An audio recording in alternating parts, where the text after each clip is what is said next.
mbokk yi salaamaaleykum dal leen a jàmm ci seen émission leeral ci seen chaîne YouTube Fass Ngom TV comme d'habitude ma am mbégte di ànd ak Amadou Gueye ci plateau bi Amadou ça va. ça va bien Seydou ñu ngi lay nuyu. voilà ñu ngi tey nag bu ngeen gisee ñu dajale woo fii c'est pour def benn analyse par rapport ak élection législative yi nga xam ne jaaroon na fi le dimanche passé 31 juillet. moo tax suñu plateau tey ñu invité kenn ci ñi nga xam ne nekkoon nañ ci ñi doon jongante ci fii au niveau local ci Fass Ngom muy Papa Abdoulaye Dieng nekkal fii Yewwi coalition Yewwi Askan Wi wala boog l'intercoalition Yewwi ak Wallu monsieur Dieng ñu ngi lay nuyu. waaleykum salaam wa rahmatullah Seydou ñu ngi leen di nuyu. Amadou ñu ngi leen di nuyu di nuyu seen téléspectateurs yëpp. di am mbégte lool pour ñëw bokk ak yéen plateau bi di ci profité di. ñaanal nit ñi ci weeru tam xarit bii nu jóge yàlla may nu nu teewaat ay at yu bëri ci barke yonent bi sallallahu alayhi wasallam amiin lépp luñ fi jaamu yàlla ñu ko yàlla nangul lépp loo xam ne aussi am na ay rëcc-rëcc yàlla ñu ko yàlla jéggal ñu ngi kontaan lool di ñëw partager ak yéen yal na yàlla defal nu ba kenn ku ci nekk jariñoo si incha allah comme ni mu ko waxee au début tey élection législative moo ñu fi indi élection législative yi jàll c'était le 31 juillet 2022 gis na ne au niveau local Benno Bokk Yaakaar moo jël raw gàddu gi avec 61% des suffrages Yewwi l'intercoalition Yewwi Askan Wi am Yewwi ak Wallu am 31%. ñu gis ne ci biir local yi il y avait déjà ce pourcentage là 30%. et maintenant au niveau des législatives ñu ngi doon xaar peut-être benn bon am ci comme benn 35 voire 40% mais dañoo gis ne affaire dafa stagné au niveau de 30%. donc lan moo waral loolu lan mooy explication bi. waaw merci Thierno Seydou. waaw c'est vrai que bu ñu comparé ñaari résultats yi dafa xaw a nuróog. dafa xaw a nuróog ni évolution amul. mais en réalité évolution am na. c'est-à-dire que il faudra que ñu am benn cadre bu ñu ko mën a situer déjà si élection locale yi en tout cas bulletin blanc yi on avait totalisé presque 35%. mais en réalité sax booy xool taux boobu dañul ba tey. on a peut-être l'impression que on a stagné du côté du pouvoir comme du côté de l'opposition. mais en réalité il faut ñu analyser maanaam résultats yi sectoriellement. xam nga boo jëlee gisee au niveau de Fass le centre de Fass en tant que les 5 bureaux yi fi nekk. ak Fass en tant que la commune. c'est-à-dire que niveau d'analyse yi du nekk benn. parce que boo gisee Fass en tant que centre wala mu tuddee que Fass ville. c'est-à-dire Fass ville dafa répondre tendance su résultats yi au niveau national presque. parce que booy xool au niveau de Fass ville. sur les 5 bureaux. c'est-à-dire que le cumul des bu ñu boolee li si intercoalition bi Yewwi Wallu am. boole li ci yeneen parti opposition yi am. booy xool différence de voix bi. ñoom mën nañu ni bennoo ci biir Fass Ngom gii. 9 voix juróom-ñeent baat la ñu rawee nit ñi. d'accord alors que ci élection yële. maanaam différence bi ëppoon na 400 et quelques voix. kon bu dee biir Fass. ñun c'est-à-dire récupéré nañu ci Benno presque 400 et quelques voix ñeenti téeméeri baat. yoo xam ne récupéré nañ ko ci ñoom. kon bu dee au niveau de Fass. kon jàpp nañu ni yokkute am na. maintenant nag jafe-jafe bi fan la am. moom mooy ci dëkku àll yi maa ngi jégalu sax ndax àll amul mais ci suñu dëkkaan yi xëy na foofu la am différence. d'accord foofu la am différence xam naa noonu lañ koy jàngate daal pour le moment. waaw d'accord. Fass bu ñu jëlee centre bu Fass c'est vrai qu'il y a 5 bureaux de vote. Le bureau numéro 5 Yewwi moom moo fa jël raw gàddu gi. te boo xoolee aussi tamit si yeneen bureau yi. différence bi bëriwul trop comme li nga analysé d'accord on peut comprendre ça mais on s'attendait quand même à ce que mu gën a am beneen résultat au niveau si commune bi. comme li nga wax comme que analyser ngeen au niveau de Fass. ça veut dire que le message est bien passé au niveau de Fass. mais quel est le problème au niveau des autres villages la moo tax li ngeen am Fass amoo leen ko foofu. voilà li ñu am ci Fass amuñu ko ci yeneen dëkkaan yi. am nañ ko sax nag ndax booy xool presque bureau yëpp maanaam yokkute nañ fa xëy na nag maanaam ñi doon voté yokku nañu. waaye gis nga jafe-jafe bi ci dëkk àll yi bi ñu am surtout si suñu zone Thiagnaldé bi résultat bi mën nañ ko analyser ci nii bu njëkk bi maanaam moom mooy surtout Thiagnaldé bi sama mbokku maam yi ndax man surtout pël la sama mbokku maam yi maanaam presque booy xool ñoom ñoo dooloo leen opposition bi ci jamono bulletin blanc yi élection locale yi waaw léegi nag le professeur Mary Teuw Niane joxe woon na ndigal ci militants yi ñoom nañu fekk si Yewwi waaye ñaari jafe-jafe daf ci am jafe-jafe bu njëkk bi moom mooy ndigal googu yéex na agsi te fi mu ko jaarale aussi maanaam population yooyu maanaam mënuñu jot moyen de communication yi pour jot information boobu beneen bi aussi moom mooy les leaders maanaam ñi nga xam ne ñoom ñoo nekk ci boppu MTN boobu ñi si ëpp maanaam adhéré wuñu maanaam Mary Teuw joxe na ndigal gi waaye nit ñi topp nu ko donc loolu mu nekk jafe-jafe jafe-jafe bi aussi li ko indi moom mooy xam naa di ngeen ma dinaa indi preuve ndax moom mais nag moom mooy dafa am lu ñuy wax achat de conscience xaalis bi moom dugg na ci Thiagnaldé bi bu baax waaw maladie moom dugg na ci Thiagnaldé bi bu baax ceeb bi moom dugg na ci Thiagnaldé bi bu baax jamono nag moo metti nit ñi kenn du leen ko jàppe jamono moo metti peut-être dinañu toll jamono boo xam ne nit ñi dinañu àgg ci niveau de conscience boobu nga xam ne tey jii waa Fass àgg nañ fa tey jii ñi ci ville yi àgg nañ fa jamono moo metti parce que bu ñu demee ba saaku ceeb tey jii mënatul kii ñii ngi am seen problème mu jur yi ñi ngi am seen jafe-jafe lekk jafe-jafe naan kooku boo gisee ku la indil bu la yàlla dimbaliwul lool di nga fekk si kon nag ñun dañuy jàpp ni achat de conscience bi am na ci dañuy jàpp ni cause bi tamit bokk na ci maanaam ñi nga xam ne ñoom ñoo joxe woon baat pour ñu ñëw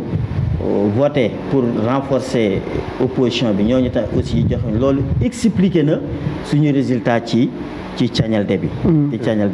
donc loolu xëy na beneen liggéey lay laajaat beneen liggéeyu conscientisation waaye daal ñun jàpp nañu ni élection yi ndam lañ ci am xëy na nag amuñu ko taux bi ñu ko bëggee woon mais nag loolu luy ñëw la ndax li ñu naan ndar xëyul rek sotti waaye li ñu gis nii moom ci ñag bi la jëm d'accord waaw ci ñag bi la jëm d'accord ok Amadou joxe na ay quelques explications par rapport liñ ci gën a mën a retenir mooy que le message de Mary Teuw Niane jàllul au niveau des villages en plus il y a aussi l'achat de conscience comme ni nga ko waxee xaalis dugg na fa ceeb ay saako ceeb tamit dugg na fa est-ce que tamit du excuse la ñuy wut ñoom pour résultat yi ñu am fii nii Oui, Seydou, merci beaucoup. Bon, xamna bala ñuy dem sax sur le vif du sujet dañ koy nuyu d'abord parce que bi may tàmbali àgguma woon foofu nuyu di ko dalal vraiment di la wax aussi déwénati yàlla may ñu fekk ay déwén yu bari voilà pour revenir un peu si lim jot a joxe comme analyse je pense que c'est une bonne analyse mais xëy na man question rek laay dugal mooy man li ma jàpp mooy xëy na ay manque de moyens la parce que est-ce que nekkul ni ñee ñoo ëpp moyen ñoom dem nañ ci population bi wax ak ñoom voilà comme li ngay tuddee achat de conscience est-ce que du ay moyens yu nu mettre rek voilà pour mën a am li nga xamante ni mooy kàddu askan woowu est-ce que du seen campagne moo gën a baax campagne opposition bi gis nga campagne bi ren ñu résultat bi ñu am face sax xawoon nañ ci tiit tuuti xam nga lu tax parce que ni ñu waroon taxee face dëgg sax defuñu ko parce que dañu prioriser woon àll bi par rapport ak kii bi nu mu tudd élection locale yi élection locale daanaka 3 jours la ñu campagne benn week-end la ñu def jéeri def Thiagnaldé ñëw Fass am résultat bi ñu fi am mais gis nga bii pas presque def nañu village yu bëri on a fait presque du ma ni village Thiagnaldé yi yëpp mais les villages les plus importants sax sañ ñu ko wax ndax dëkk lu mu tuuti aussi am na solo mais dem nañu fu ne dugg nañu wax nañu c'est vrai que nag gars yi ñoom dañu tibb tànk xam nga ñoom dañu am technique tibb tànk maanaam boo teggee rek ñoom ñu ñëw toog waaw yooyu nag ak doxu guddi gi yooyu yëpp moom am na ci quand même am na ci mais quand même somme toute nous reconnaissons que tey jii suñu stratégie pour jéem a taxawaat ci Thiagnaldé bi ak même ci jéeri bi loolu aussi beneen liggéey lay laajaat aussi leçon boobu surtout lañ si jëlee parce que bu doon tey jii rek am nañu parce que booy xool taux bi ñu am 50% du résultat c'est les bureaux de Fass. si parce que tamit bureau de Fass yi quand même waa comme bu ñu xoolee bureau 1 loolu la 152 135 bureau 2 pareil 165 120 pour Yewwi y a de bons résultats. dañoo juum parce que loolu yëpp ay difficulté la woon pour coalition bi. ñoo juum ci bureau de vote yi. électeurs yi. les électeurs. c'est vrai que message bi xëy na jàllul suñu côté. même si c'est vrai que def nañ ci effort. dañoo juum parce que am na ñoo xam dañ dugg ba ci bureau bi doo rendre compte ni gis bulletin Ablaye Wade. bon et ils se sont dit que waaw mais ñoom dañu noon Ablaye Wade Yewwi lay voté. am na ñoo xam nag ce sont des maanaam ay xobe Wade lañu ñooñ dañu voté Wade alors que waruñu woon voté loolu. donc xëy na loolu aussi. ci difficulté la boo xam ne au niveau national sax dafa feeñ. donc boo xoolee donc yooyu yëpp erreur yooyu bu ñu ñëwoon gars yi dañ doon xef rek ñu joxe résultat yi passe. ils vont avoir la surprise de leur vie parce que dañ leen doon gagné Fass. d'accord man damay parce que li mu wax léegi maa ngi jégalu. ci sama élève bi Thierno Seydou. li mu wax léegi nii maanaam bureau 5 bi effectivement gagné nañ bureau 5 bi mais bureau 5 bi ça li ma waxoon keroog ma ni leen c'est la réponse bi nga xam ne jeunesse yi apporté nañ ko à maanaam violence bi nga xam ne Mansour yoon keroog dama waxoon ma ni ni mu def xale yi fii ay xale yoo xam ni loxo kese la ñu amee ñu indi seen ay bandi ak seen ay nervi ñu jàpp xale yi dóor leen xale yi fayu def nañu lu ñu mën ma ni ko woon nag ni xeex dafa war a nekk élection ay argument ak argument la mais pas par l'avion ma ni ko nag le 31 juillet xale yi Fass dana la jox la réponse te réponse bi xale yi joxe nañ ko pour qui sait analyser parce que booy xoolee rek le bureau 5 l'opposition am nañ fa 108 ñoom ñu am fa 74 et c'est le bureau des primo-votants donc da ngay jàpp ni kon xale yi tontu nañ ko. d'accord xale yi tontu et ce sera une bonne leçon pour lui. d'accord waaw. voilà balaa may ñëwaat ci kaaw xale yi. bon damay revenir ci approche bi ba tey. waaw parce que tamit population Fass xëy yàgg na ñuy voté yàgg na yàggul. parce que bi nekkee commune yàggul. mais yàgg na ñuy voté. mais xam nañu ban stratégie la en tout cas politiciens yi daan exploité la ñu daan doxalee pour am li nga xamante ni mooy kàddu askan wi. mais yéen ngeen comprendre stratégie boobu. mais lan moo tax demu leen même stratégie parce que boo xoolee stratégie boobu moo gañewaat te je pense que loolu rek lay continuer bu fekkee ni yéen jëmu leen fekk si gars yi si même stratégie boobu non ñoom seen stratégie duñ ko mën a topp parce que ñun dafa am lu ñu gëm li ñu gëm moom mooy politique day ànd ak valeur politique day ànd ak valeur parce que man ñun gëmuñu ni nit da nga ko war a jënd ñu la ñu gëm moom mooy nit da nga koy convaincre. mais est-ce que loolu du aide. est-ce que du aide est-ce que jënd la est-ce que du aide. bu leen jox exactement aide mais aide. parce que tamit y a pas une loi qui interdit nga ñëw may nit nga may di saako ceeb wala nga may ko xaalis. yaa ko wax yow yaa ne gis nit ñoo xam si voilà gis ñoo comme ni nga waxee jamono dafa metti jamono dafa metti nga ñëw maye saako ceeb loolu tamit dara nekku ci. bu leen ma wër ndombo yéen seen maître laa woon déglu leen ma bu baax li ma leen di wax. xam nga loolu bu doon sax. si jamono bi yëpp nga koy wax waaye bu dee nag ndimbal googu période élection rek lay ñëw bu dee ndimbal googu saa yi ñu soxla baatu askan wi rek lay ñëw sañu ñu ko tuddee corruption de waaye xaw na ko nuróo de mais ñi ngay joxe ci yenn événement yi ñu koy gis am na événement peut-être duñ ko cité mais am na événement yoo xamante si ça se fait comme gars yi dañuy mi ngi am quoi mi ngi am di ko jox askan wi est-ce que du même aide yooyu mais ça li extraordinaire li extraordinaire moom mooy c'est-à-dire que politiciens yi ni leen askan wi rawee sax dafa ëpp parce que léegi nit ñi xam nañu ni yow li nga leen di jox te moomoo ko même bu doon yaaka moom sax c'est-à-dire que intérêt askan wi moo gën a ñor léegi population et booy xool bu ñu àggee ci résultat national yi dinañu xam ni c'est-à-dire que les moyens que le parti à pouvoir li mu déployé Macky Sall li mu génnee ci alal Mansour Faye li mu génnee ci alal ba pare ñu duma leen moo lay wan yëf yi nekkatul ñoom fi ñu ko foogee. d'accord waaw il faudra que ñu dugal ci valeur. ñun loolu la ñu gëm politique day ànd ak valeur maanaam day ànd ak jikko bu rafet. ñun loolu la ñu gëm daal. absolument xam nga loolu la ñu gëm. te malheureusement jikko yi mi ngi commencé yàqu. te loolu aussi suñu responsabilité ñun ñëpp la. suñu responsabilité ñun ñëpp. na ngeen wut ay moyens nag pour campagne kuy campagne. pour ab voix moom da nga war a am moyen suffisant pour mën a dugg ci gox-goxaan yi comme ni nga ko waxee yëpp. Thierno Seydou. moyens yi xam nga ñoom dañu ëpp doole.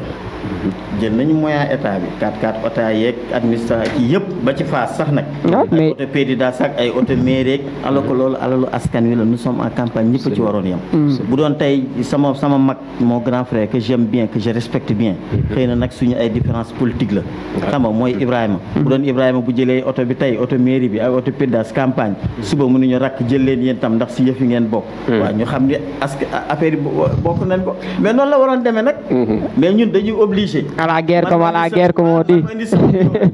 keneen indi juróom ñu taxale négocier ak borom oto bi kii que pour mën a parcourir xam nga ñenn ñi ñu dox ko yenn ñi jël suñu charrette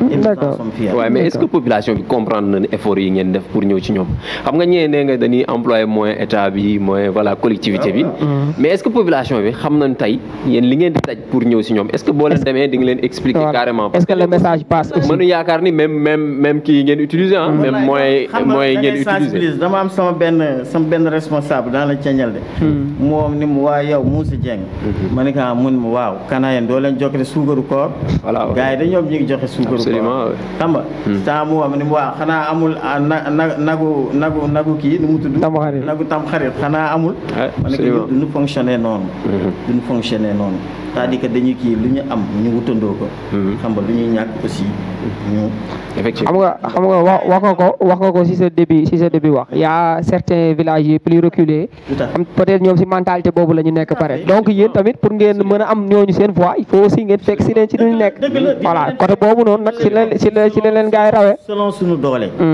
selon suñu doole léeg-léeg ñu tuddee ñu benn événement et c'est gis nga moo tax gis nga l'évolution politique là nit ñi gars yi duñu suivre sax affaire gis nga il fut des temps événement ñu ndayale ko wala ñu bàyyile ko opposant wala opposition mosul am mais booy xool diggante daaw ak ren bare na fi ay événement yu am xam nga ci dëkkaat yi mais c'est des oppositions bi lañ ko ndayale pour wane ni les gens ont compris que c'est-à-dire que affaire bi mi ngi am changement léegi waaw y a des changements de mentalité te li ma leen wax ni leen gis nga askan wi ñu mu rawee sax politiciens yi du ndànk effectivement askan bi le peuple est très en avance sur nous absolument parce que aussi pour kii rek changement de comportement moom dafa nekk benn processus bu yàgg nekkul loo xamante ni day xëy rek sotti exactement bon dégg ngeen ko analyse moom par rapport ak résultat yi nga xam ne l'intercoalition Yewwi ak Wallu am na ko fi mooy manque message bi jàllul carrément ni mu waroon jàllee au niveau de certains villages aussi à Fass gis na ne jeunesse bi ils ont carrément répondu au parti au pouvoir parce que bureau numéro 5 bi nga xam ne si ay jeunes rek ñoo fa voté les primo-votants comme on dit l'intercoalition Yewwi Askan Wi moom moo fa gagné. Seydou doguma la c'est-à-dire que bureau boobu moo gën a fës mais même bureau 1 bi nga xam ne mooy bureau cosaan différence quand même résultat bi barewul fa la ñuy voté barewul waaw si différence bi kii na lu ndaw la c'est-à-dire que même waajur yi bu dee seen c'est-à-dire que dañu mos dem ci benn dëkk benn soxna jël fa parole pour ma bañ cité dëkk bi dafa ni ñun dey yu bëri xamuñu ko waaye suñu njaboot yi xale yi nga xam ne ñoom ñooy jàng dëppoo jamono lu ñu wax loolu la ñuy def xam nga ça veut dire que donc même booy xool bureau 1 bi nga xam ne mag ñi mooy cosaanu fa la ñoom suñu wayjur bi Papa Aliou Sarr ñoo ñëpp fa la ñu voté parce que foofu bureau cosaan bi même foofu différence de voix bi dañ koy wàññi effectivement wala nit ñi ñi ngi Yewwi donc kon jeunesse bi rek ñoom ñooy voté coalition Yewwi Askan Wi non du jeunesse bi rek mooy li ma la wax ça dama la ni même ci bureau mag ñi changement de comportement mi ngi commencé am changement de comportement par le biais de la jeunesse parce que jeunesse bi ñoom ñooy convaincre seen yaay daala levier mu ngi noonu levier bu ngeen mën a utiliser pour prochaine élection yi di ñëw inchallah donc au niveau communal foofu lañ ci toll woon Benno Bokk Yaakaar moo jël raw gàddu gi avec 60%, l'intercoalition Yewwi 30%, mais gis nañ quand même benn percée bu majeur boo xam ne si Fass ma su fi am c'est la première fois opposition gagné fi benn bureau donc c'est une chose à saluer peut-être ñu jàll au niveau départemental. waaw balaa si loolu parce que sànq am na benn suspense bu ma créé woon muy kaaw xale yi situation bi fi amoon bi si mooy meeting bi voilà man dama bëggoon xam ban taxawaay la ci opposition bi amoon. waaw wax dëgg yàlla xew-xew bi mu amee ñun bis boobu fekk na ni ñu ngi ci beneen activité parce que suñu benn mbokk moo doon ngénte pour ne pas le nommer Oumar Diagne jour boobu fekk nañu foofu fa la ñu yuuxu yeeg yëpp fekke d'accord. alors biñ ko kiwee ñu ni xeex la entre ay éléments wu Mansour Faye ak ay xale yi ñuy tuddee Y'en a marre en tout cas ay activistes yoo xam ne dañu doon marche ñu sax dañu defoon seen ay kii rouge et cetera biñ ko yégee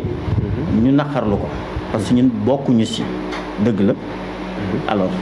niñ ko jëkk naqarlu moom mooy dañuy def benn communiqué ñu tas ko ci Facebook beeg lépp wax ni Mouhamadou Mansour Faye ñëw na Fass di fa def meeting fekk na fa ay xale yoo xam ne loxo neen la ñu yore di wane seen naqar te loolu maanaam askan constitution bi moo leen ko may dàq nañu xale yi dóor nañ leen gaañ nañ leen ñenn ñi dàq na leen ba ñu dugg ci biir jumaa ji ñenn ñi topp leen ba ci kii te malgré tout xale yi ils ont opposé une résistance te mujj gi dem na ba du xale yooyu kese de parce que ñeneen ñi aussi bi ñu gisee ni ñi ngi toroxal seen ay morom bokkuñu woon si yëf sax ñoom tam dañ ñëw solidarité mais instant boobu te loolu aussi la ñu dénoncé instant boobu ñii ñu tudde tey les leaders de Benno Bokk Yaakaar bu Fass instant bi ñuy toroxal seen ay jarbaat ak seen ay doom kenn ku nekk ci ñoom ñi ngi ci biir bâche ba toog kenn si ñoom yëkkatiwul le plus petit doigt pour wax ni Mansour lii ëpp na mu jël ay mbër ponkal koo xam ne kenn ku ci nekk rek boo muuloon fukk xale nga doon muul pour mu tolloog kenn ci mbërëm yooyu ak bandeem yooyu donc ñu toroxal xale yi gaañ leen ñu nag dénoncé nañu loolu donte la sax sama mag sama grand frère que j'aime bien Ibrahima parce que dañu partage dañu bokk man a moom ween waaw parce que yaayam moo ma jur ñu séq lu bëri donte la moom nee na sax y a des forces tapis dans l'ombre waaw ñun nag duñu force bu tapis dans l'ombre te Ibrahima xam ne ñun de quoi nous sommes capables ñun li ñuy def c'est-à-dire ragal du ñu làqat mukk ci ay gannaaw xale bu ñu ko doon def tey ñun ñooy taxaw kii ka loolu nag c'est une situation boo xam ne dénoncé nañ ko dugal ko ci Facebook bu dugal ko ci kii annoncé ko ci dans tous les groupes réseaux sociaux parce que loolu la ñu amoon pour mën a dénoncer parce que aussi constitution moom moo may xale yi bu ñu d'accord ci dara ñu taxaw donc nga fekk ay xale yoo xam ne yore wuñu fetal yore wuñu jaasi nga dàqale ñi ci ñoom amee ay jaasi ñi topp leen mais loolu day na waar loolu nag lañu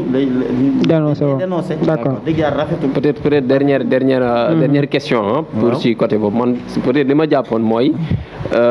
tey comme loolu am na situation bu am la te je pense que dëkk bi ñun ñoo ko bokk même xale yi si ñun suñu ay rakk lañu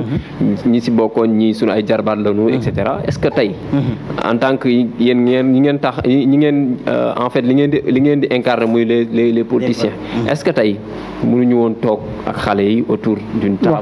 discuter jéem a trouver parce que je pense que est-ce que tension bi ba léegi nii wàññeeku parce que boobaa léegi dégg ñu dara bon on entend bon ñu ngi dégg ay rumeurs ñu ne y a eu plainte y a pas de plainte et cetera est-ce que tey ñu toog autour d'une table xam nga am na sax ñu ci jéem à travers ñi ngi saluer aussi geste boobu ñoom chef de village ak ñeneen dégg nañu ni jéem nañ ci waaye gis nga ñaar bu ñuy xeex kenn amee yat boo buggee àtte da ngay téye te yonent bi sallallahu alayhi wasallam pour ne pas le citer moom moo wax ni bu sa mbokk tooñee na nga ko dimbali buñ ko tooñee na nga ko dimbali ñu ne ko yaa Rasulullah ñu de xam nañu ni ku tooñ maanaam ku ñu tooñ ñu dimbali la mais ku tooñ nan lañ koy dimbalee mu ni ko mooy diñ koy dimbale moom mooy nga ni ko nekkoo ci dëgg te wax ji nag mooy Mansour Faye ak ay bandéem parce que man noonu laa leen tudde ak ay nerveem ñoom ñoo nekkul ci dëgg pour waxtaan bi gënoon neex dañ leen waroon ni wax yéen ba pare ni leen yéen nekku leen ci dëgg mais ce qui s'est passé mooy dañu intimider xale yi ni leen dañ leen di porter plainte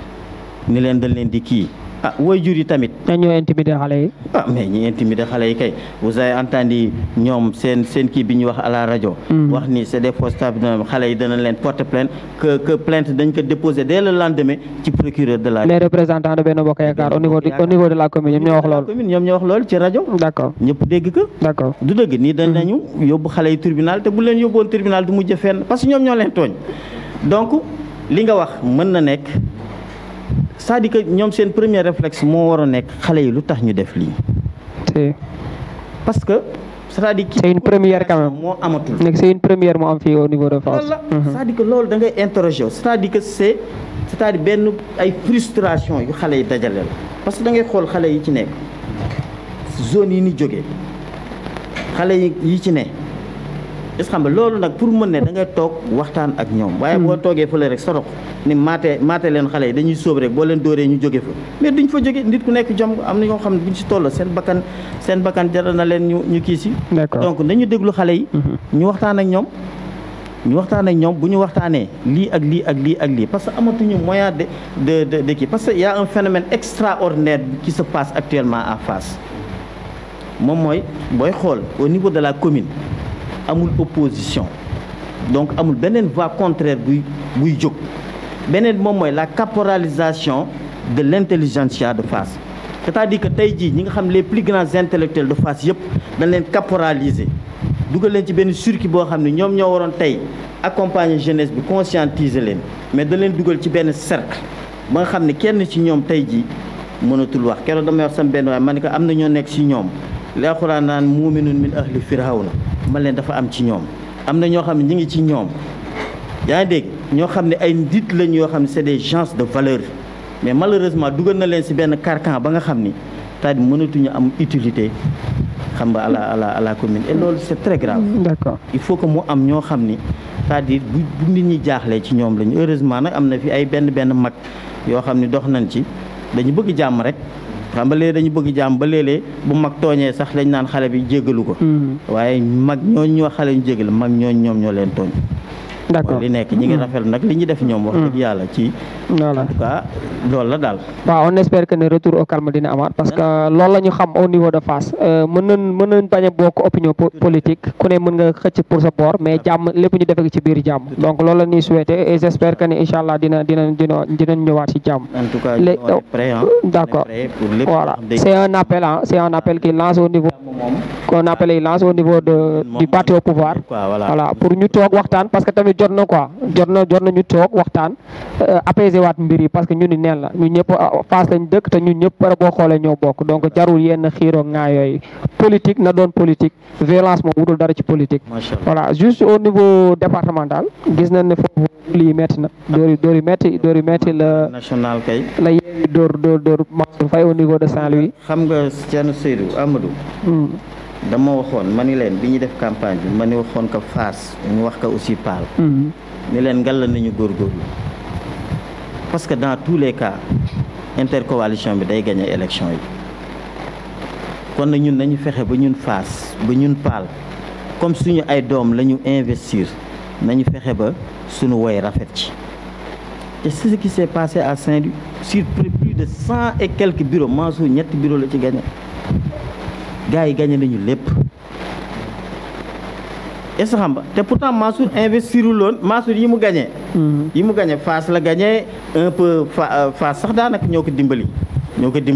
parce que taux bi mu am Fass moom amu ko feneen yaa ngi dégg ay Gandon un peu Paal tuuti Paal est-ce que xam nga mais waa Ndar yi ñoo ko jëkk rejeté parce que choix wam baaxul ñetti jànq la fa jël ay jànqam lañ si wax moom duma ko sax wax waaye ñetti jànqam la jël boo gisee photo ba sax jànq yi mu ngi leen taf ci ay wetam je ne commente pas na balaa may xëy suba ñu yóbbu ñu affecté ma Kédougou mais li ma leen bëgg wax moom mooy il a fait un mauvais choix xam nga et les Saint-Louisiens l'ont sanctionné score bi Mansour normalement le mauvais choix c'est le fait que mu concentrer lépp au niveau de Saint-Louis wala ñaari mauvais choix mauvais choix mooy le fait que mu concentrer lépp Saint-Louis tey jii Fass waroon na am benn wala Paal xam nga mais beneen mauvais choix bi moom mooy ñu mu jël Ndar kenn xamul pas des gens suffisamment représentatifs seen propre bureau dañ leen fa battre d'accord Samba kon il a fait un mauvais choix normalement il devait démissionner xam nga le président devait le démettre parce que moom moo ne woon ku gañewul sa gox heureusement sunu mag gañe na goxam Ibrahima donc moom moo xam ne ku gañewul sa gox dañ lay démettre première sanction Mansour la wala laal mu fët ko teel ni ko defoo fi dara parce que tous les moyens yi mu am tous les moyens qu'il a déployé te mënul gañe Ndar il y a un problème d'accord mais est-ce que réellement su ma xoolee au fond est-ce que ñoom problème bu casting la ñu amoon mais est-ce que le problème est-ce que c'est pas ça tourne autour de Mansour est-ce que nekkul Mansour le véritable problème waaw Mansour problème la parce que quand même c'est-à-dire que Sénégal actuellement seen problème mooy Macky Sall parce que li mu bëgg doxal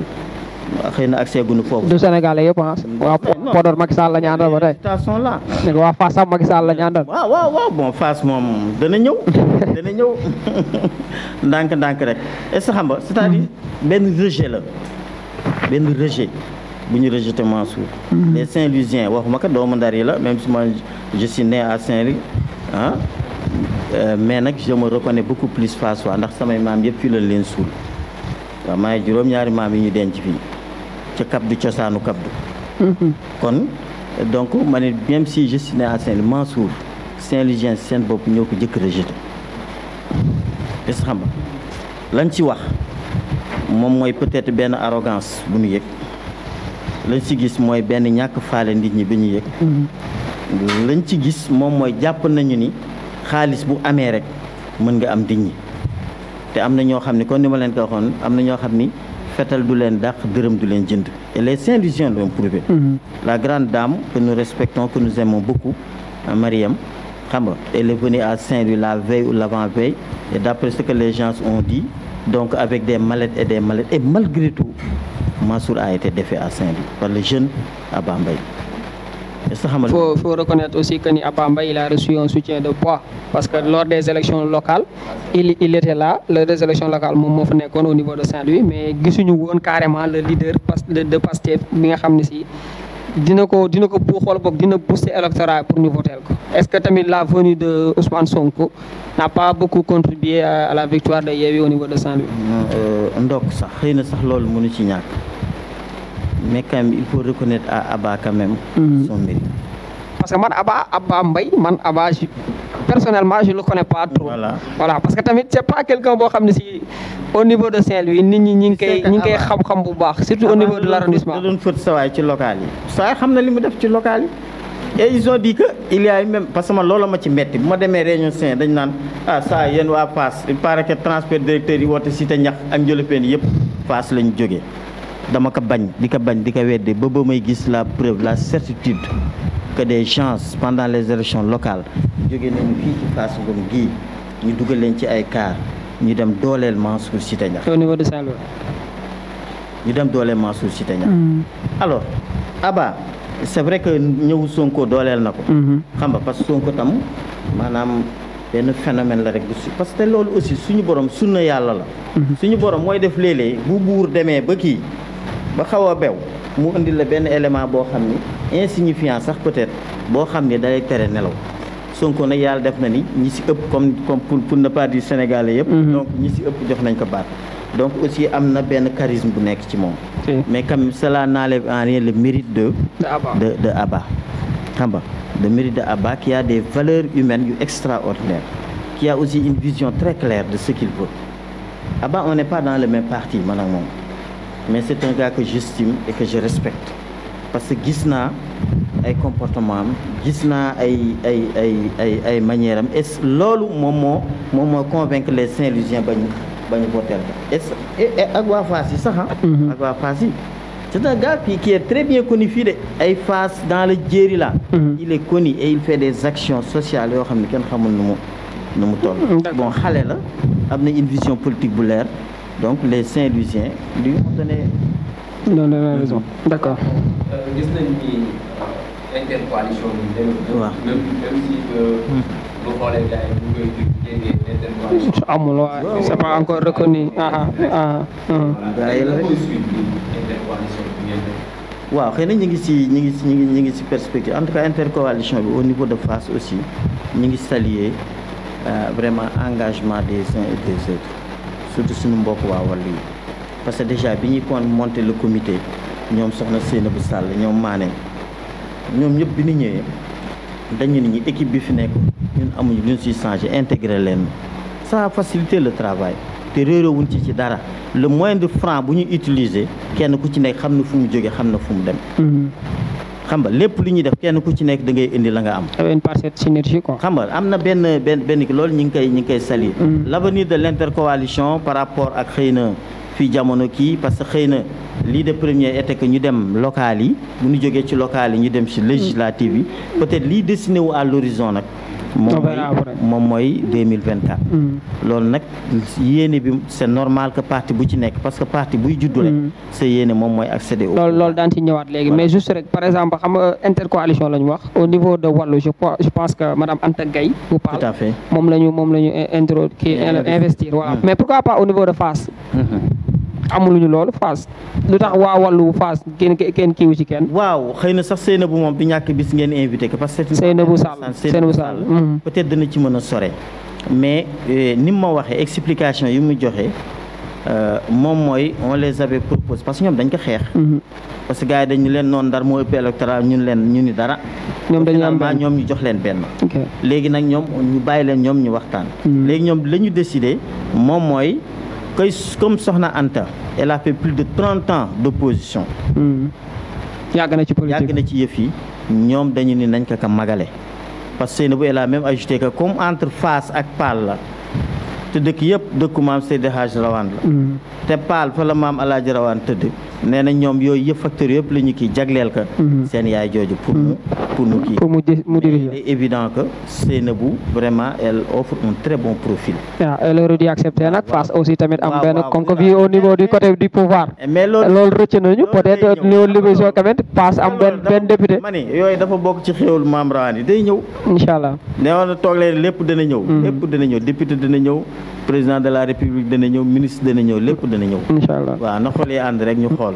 waaw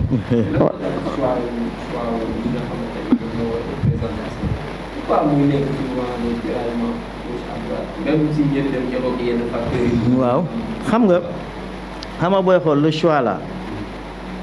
dafa am solo mais dafa am xam nga li may faral di wax naa mbaam gàtt na waaye si jur gi la bokk xam nga tey ji Ndar am na ku ko waxal Mansour est bien là-bas tey jii ñun Mansour mi xamul fu tax mbët nekk xamul fu tëdd biti nekk xam nga donc maanaam comme ñii amuñu ku leen waxal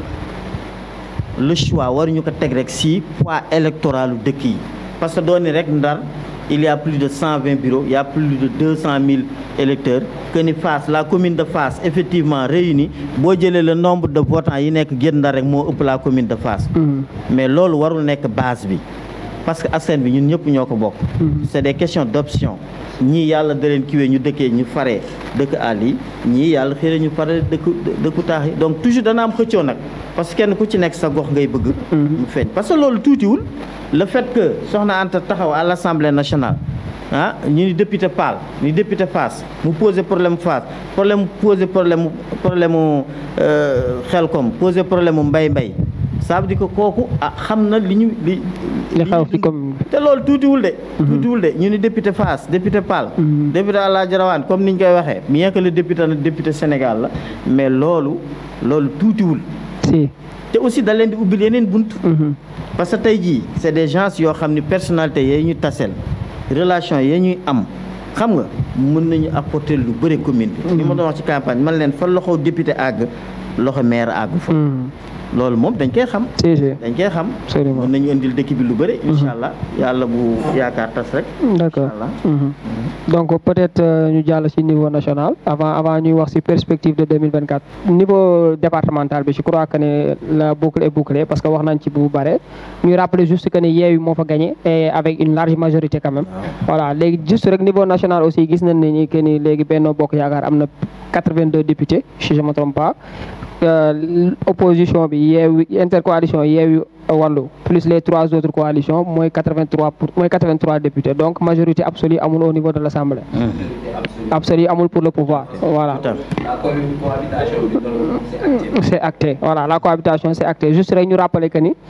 comme Yewwi ak Wallu dañoo boole woon moo tax ñu ne l'intercoalition Yewwi Wallu 80 députés voilà mais Yewwi 56 la am Wallu 24 je crois voilà mu ngi noonu léegi niveau national comme niveau départemental gis nañ ne Yewwi Askan Wi ak Wallu am nañ ci baat yu bare ban jàngat ngeen ci am waaw xam nga baat yi sax mënoon na ko ëpp ndax nag sama gars yi ñoom dañ ci boole yu ci bokkul waaw dañ ci boole yu ci bokkul waaw le pouvoir xam nga rek comme d'habitude dañ ci boole yu ci bokkul booy xoolee ce qui s'est passé à Podor ñu dem ci ba pratiquement ña voté ñoo ëpp ña fa dëkk ça c'est un problème mais de toute façon loolu amu ci solo beneen bi aussi moom mooy bu ma sañoon bu doon match dama naan suñu équipe B bi moom moo leen gagné parce que suñu titulaire yëpp demoon. li si proportionnel moo demoon. waaw suñu remplaçant yi daal ñoom ñoo doon ñoom seen titulaire yi donc lan lañ ci xalaat cohabitation ou bien location xëy na cohabitation bi taxaw na. bien que nag gars yi ngi wut ay pexe pour jéem a attirer les autres voix de l'opposition mais am na loo xam ni c'est-à-dire que dafa ruslu sax nag parce que lu day na état un appareil d'état avec tous les moyens ak ndëgg sërëx yi nga def yëpp nga dem ci ba yow yaa ngi xëccante gars yi benn député ça veut dire que tu as échoué. ça veut dire que tu as échoué maintenant le fi ñu jëm ci wàllu peut-être xëy na sax yooyu ci perspective bi nga ko bëgg a dugal. les façons actuellement gars yaa ngi ci bagage yi. waaw xëy na kenn ku ci nekk yaa ngi kii dinañu xool nag fan la wànnent di mujj ay bëtam mais dans tous les cas assemblée moom dootul demeeti na mu demee woon Macky Sall dootul defati lu ko neex les lois organiques ak lois yi ñuy kiiwati loolu yëpp ça ne passe plus comme ça lettre comme ça à la poste. waaw li ci am solo nag mooy ñoom nañu gérer donc le pouvoir va ñun aussi on va continuer la résistance par la voie légale donc au niveau de l'Assemblée nationale. au niveau de la mais pour le moment ban profil la assemblée di amagum xëy na mënagun nga xam parce que gars yi ngi ci bagage yi on va voir ce que ça va donner mais en tout cas c'est une très bonne leçon pour le président mu xam ne l'idée d'un troisième mandat moom est définitivement écartée waaw même su dee sax notre frère Mansour Faye ñu ngi koy dégg mi ngi wax loolu wax ni 2019 moom mooy le premier mandat du président xam na nu mu ko waxee waaw mais xam na ni yooyu ay waxu kii la rek waaw troisième mandat parce que le président sera suffisamment sage pour mën a jël la décision de renoncer à tout à fait tout à fait assemblée boo xamante ni suñu boolee opposition bi ñoom ñoo koy dëgg la mais tey bu dee day gis ni est-ce que indi blocage ça peut amener des blocages man de personnellement moom lay wax gars yi quoi nee naa leen daal ñun daal bu ñu joxee 50 députés sax nañu jël ñii dañ leen di accompagner rek fi mu ne dañ leen di gunge rek ba 2024 ñu jeexal tàkk dem seen yoon effectivement ñi danañu dem ñii waaw 2024 quand même gars yi nañu pare ralliement bi ñoom seen gars yi fii sax am nañu commencé dañu rallier dañuy ñëw gars yi commencé transhumé bañ a transhumé dañuy transhumé d'accord di menacer sax suñu yenn kii naan leen yéen même waaw benn kii bu am solo muy ñoom ñi ngi démarché ci opposition. waaw tout à fait les 3 députés restants. waaw tout à fait amoo ko. waaw xam nga. si logique boobu la ñuy demee. est-ce que tey tamit du nekk benn ji bi jaar ci keroog askan wi est-ce que tey actuellement nii est-ce que ñu nekkoon ji bi jaaxal est-ce que opposition bi nekkoon neutraliser pouvoir bi. est-ce que loolu du am. waaw xam nga parce que amoon na quand même juste après le local. waaw juste après le local amoon na. xam nga après local bi am na. après local bi am na dafa am benn animateur bu xaw a reeru sax Sandiogou dafa ni Casamance Macky Sall bu fa tegoon sax Sonko mu nekk représentant xam nga Sonko gis nga kii bi mu am waa ji nee na bu Macky Sall jëloon Sonko mu nekk représentant am dañuy gagner Sonko en Casamance. c'est-à-dire pour wane ne am na loo xam ni yow boo demee yow dong yaay dem keneen du la topp. parce que c'est-à-dire. maturité sénégalais yi àgg na foofu. voilà suñu maturité moo fa àgg. xoolal ñi demoon ñëpp dañ leen dóor ci seen maire yi demoon yëpp. parce que koo xeetu wor la. te politique il faudra que c'est-à-dire gars yi gëmlu nañu politique du ànd valeur jikko bu rafet alors que politique dafa war a ànd ak jikko bu rafet il faut qu'on en arrive là léegi nag on va voir moom ngay ku mu neex demal rek ku mu neex daal demal waaw mais le peuple moom xam nga le choix du peuple moom kenn c'est irréversible parce que loolu li ma lay wax léegi sunna yàlla sunu borom mooy bëgg léeg-léeg loolu defal naka ñi mo teg yi ñëpp maa ngi jégalu ñi dem ba gis seen bopp yëpp dem ba yaakaar ne askan wi parce que askan wi ay nit ñu sell ñoo ko tabax. Cette nation sénégalaise là a été bâtie par des hommes et des femmes de valeur donc bis bu ñu demee ba ay ñu dul dara xëy bëgg détruire valeur yooyu xam nga loolu suñu borom du ko seetaan. waaw mais nag yàlla nag moom bokk na ci sunnaam moom mooy la mu wax ni maanaam du ma soppi daray pénc fi léegi ndagam waa pénc ba amuñu yéene soppi ko mais bis bu yaa pénc ba amee yéene soppi ko rek suñu borom fekk leen si te loolu la ñu won Sénégal yi loolu la ñu won actuellement le président ci législative waaw te nag aussi par kii moral sax le président les Sénégalais lui ont tout donné waratul nekkaat fi di xëccoo gars yi 2020 waru woon xaar sa 2020 2024 la organiser élection daal gars yi dem donc ñu assuré gannaawam mu dem jàmm ni ñooy. nañ ko bàyyi mu prolongé rek. waaw d'accord si comme nga nee ngeen koy gunge leen ko rek mu dem benn yoon. on va l'accompagner. d'accord tax man leen affaire assemblée bi jarul xuloo. d'accord si loolu la ñuy jëlee sax pour jàll ci perspective 2024 yi parce que comme ni nga ko waxee. si local yi dem ngeen par coalition. législative yi ngeen def intercoalition. est-ce que tamit présidentielle noonu ngeen fas yéene def. waaw xam nga wax naa ko sànq. nit ñi moom da ngay mën a rafet njort rek parce que coalition bi ay nit yu baax ay nit yu yiw ñoom la yàlla boole ñu am yéene ci réew mi. te yéene boobu dañu jàpp ni yéene bu sell la. xëy na nag idée de départ bi moo doon ñu gérer local yi ñu gérer législative bu ñu àggee présidentielle yi xëy na sax ku mu neex. nga samp sa ndënd. nga samp sa ndënd ensuite les gens vont se retrouver au deuxième tour parce que Sénégal nag lu dul extraordinaire kenn mënatu fi gagner élection au premier tour. waaw si Macky ne se présente pas en 2024. non c'est bien possible. non bul ni sax Macky moom du présenter. waaw donc c'est bien possible ngeen gagner au premier tour. te xam naa loolu bu ci duggoon sax xëy na suñu tata Mariam dana ko ci génne waaw ni ko li la gars yi léegi nag li ma wax sànq ma ni c'est normal que parti bu ne am sa ay ambition mais je sais que ni leader yi nga xam ne ñoo constitué coalition bi c'est des gens suffisamment avertis te yaakaar nañu ni décision ba ñuy jël moom mooy décision bi nga xam ni moom moo gën pour Sénégal te mooy ñu constituer un bloc avec un leader xam nga sur des bases solides ñu voteel ko ñu jël réew mi defaraat ko mu tegu ba nga xam ne jigéen ñeeg góor ñeeg mag ñeeg ndaw ñi ñëpp dañ ci gis seen bopp donc nous pensons que la sagesse l'emportera sur les intérêts individuels sur les intérêts individuels loolu daal la ñu yaakaar effectivement li ñoo fait à force parce que je pense que ni am ngeen ci benn exemple mooy ñaari élection yu mujj yi gis nañ ni vraiment coalition yi intercoalition yi aussi am na lu mu apporté dëgg la te est-ce que aussi ñu am cassure est-ce que loolu wóor na ku nekk am sa ambition bopp est-ce que deuxième tour boobu ngay wax waaw dina ñëw waaw xam nga loolu probabilité la rek mais gis nga dafa am li may wax sànq benn donne boo xam ne les politiciens les analystes dañ koy bàyyi xel toujours c'est-à-dire ñoom dañ jàpp ni rek le peuple laa xamul lu xew gis nga booy dem suñu campagne ci àll bi di nga gis benn ku jigéen koo xam ne boo ko gisee na ma yàlla baal tànk yaa nga xar musóor gaa nga mooy waaye gis nga bu la tenir le discours xam nga ci kii bi rek da ngay tiit da nga naan kii fan la jële culture bi est-ce que xam nga donc même cassure bu amee même ñoom bu ñu amul sagesse su faire le bon choix le peuple moom dana mën def le bon choix. dana waaw waaw waaw xam nga bu ñu yeewee moom dina doy waar il faut que kenn rek moom mooy war a mën a ñëw yeewaat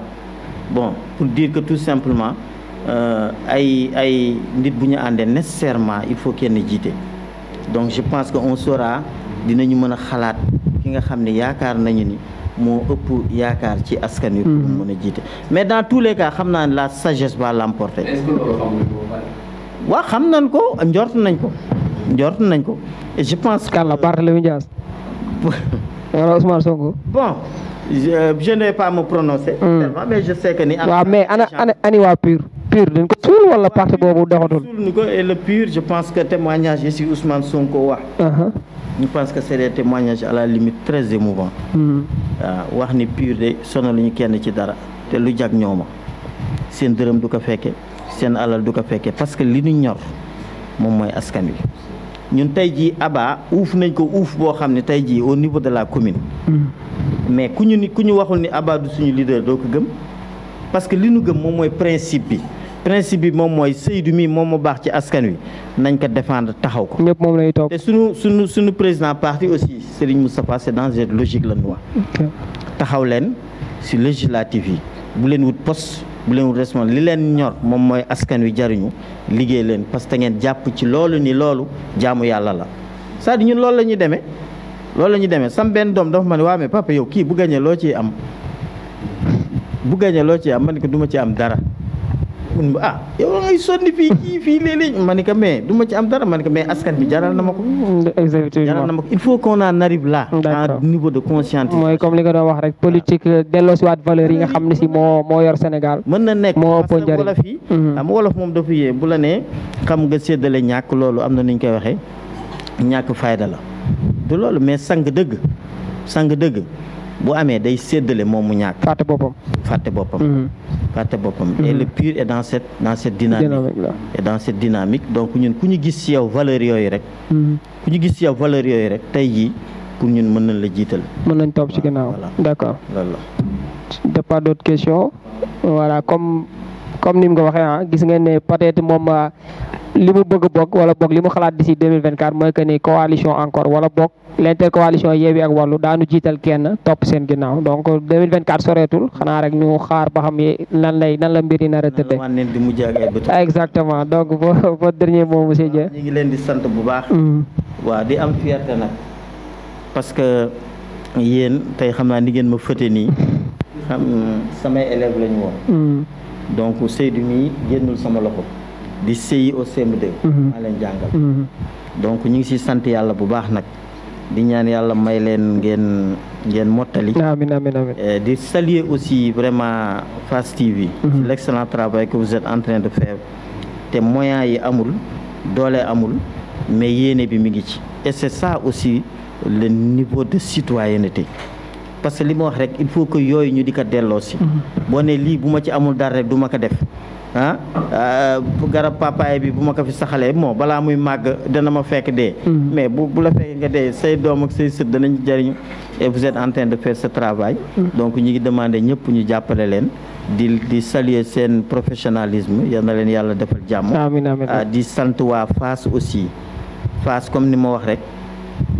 ñun ñoo tànn nekk Fass. yëg aussi ni lu ñu mënti am. dëkk Fass dund Fass moo nu ko gëmal ndax suñuy maam fii la ñu juddoo. gis nga sama maam Korko Diop ñeenteelu doomam bi ñuy wax maam Fama Ndiaye maam Fa Seck Ndiaye mi ngi judd 1905 ak Kabdu te du taawam kon xam nga ni kooku yàgg na Kabdu. am naa fi sama lu mat juróom-ñaari maam yoo xam ne ñu ngi leen denc fii ci biir Fass donc kon man lu ma mënti am. Fass kenn ëppalewu ma ko si te lii ma fi wax nii kenn du ko weddi parce que mag ñi ko xam ñi ngi fii kon nag yal na yàlla defal nu jàmm. amiin amiin amiin. sagoo ñun Fass la ñu bëgg. xam nga te loolu ñu ngi koy seedeel suñu borom. du wutuñu fi benn cër nag. wutuñu fi benn cër moom mooy tout simplement jëriñ askan wi waaw yal na yàlla defal nu jàmm. amiin amiin amiin. ñi ngi nuyu ñëpp di beral nuyoo damay bañ a lim sax juuma. waaw mais daal yal na yàlla defal nu jàmm. yàlla leeral la nu te xéewal bu ñëw rek suñu borom xëcc ka mu ñëw fekk ci Fass parce que loolu la fi borom ñaanoon. dëkku leer la dëkku barke la. am na ñu ñëw ci premier wagon yi comme ni ma leen ko waxee woon ba maam Seydi Hadji Rawane wootee. am na ñoo ba léegi nag wagon yaa ngi ñëw nañu fexe rek ba boole ñëpp kenn ku ci nekk gis ci boppam. ñi ngi nuyu ñëpp di ziar ñëpp di xam ne les choix politiques mën na bañ a